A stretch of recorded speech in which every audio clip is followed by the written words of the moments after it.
Vatanım var, gilim var. Aman ilim var ey. Halimden beni yollam yoluma.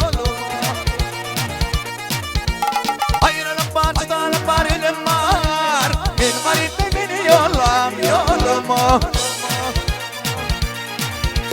Bizim dağlar keçeklerim.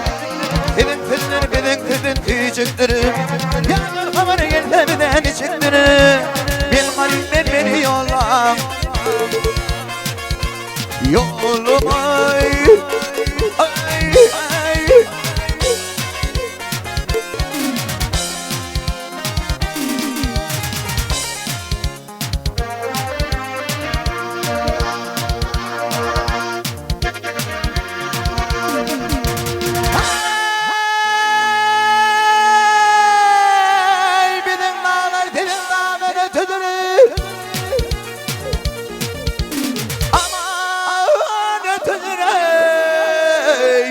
Oğullarla sana dedim getirdim.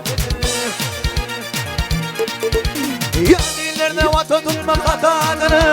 Bir garip beni yollar yoluma.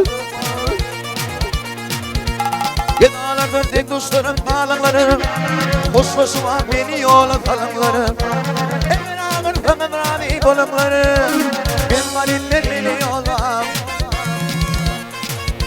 yoluma.